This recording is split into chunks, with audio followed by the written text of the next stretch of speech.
Welcome and hope you are going to enjoy what I'm going to share with you guys today. Remember to like and subscribe. Shall we begin? Thank you for watching. Out of the box, a standard AI lives in total isolation. It relies entirely on stale training data, cut off from the web and your local environment. It cannot browse, it cannot act, and it has no way to interact with the files on your machine. Our objective for Episode 3 is to bridge that gap. We are going to move past this disconnected interface and transition toward an integrated digital employee.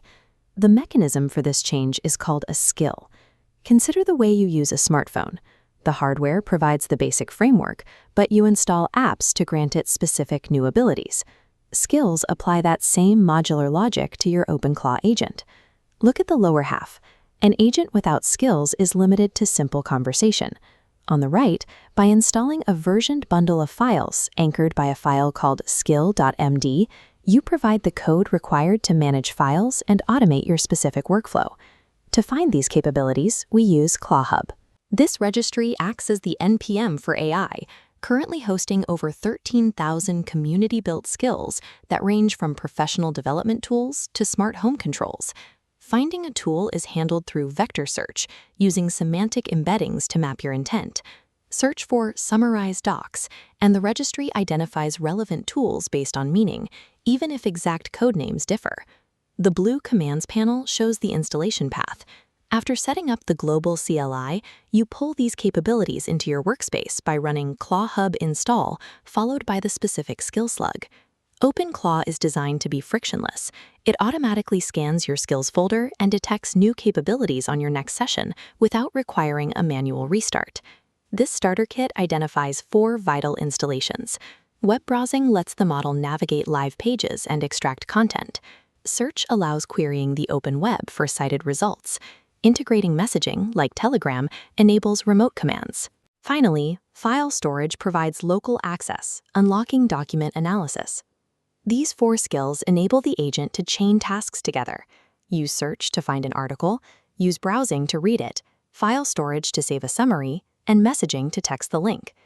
This combination of browsing, searching, and local access creates the logic to execute a multi-step workflow. Running third-party code in your local environment introduces significant risk.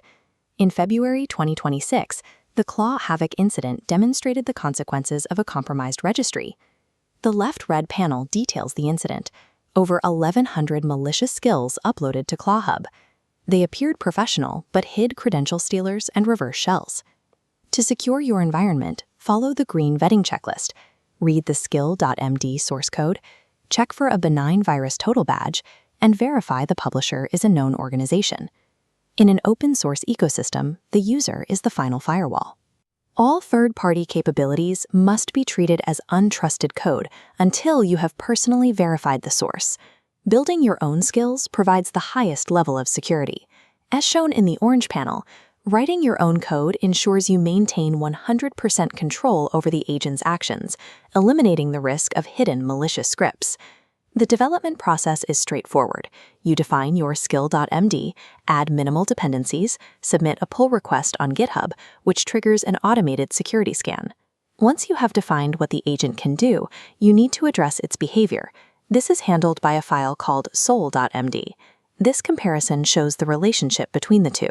The Skill.md on the left defines the agent's technical capabilities, while the Soul.md on the right dictates its personality, tone, and specific behavioral rules.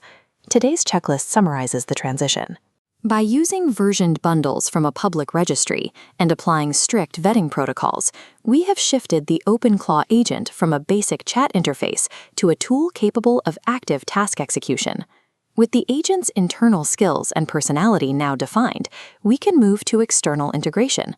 In Episode 4, we will connect OpenClaw to external APIs to build automation workflows that run while you sleep. I will see you there. Thank you for staying through the video. Subscribe to watch more AI-related content.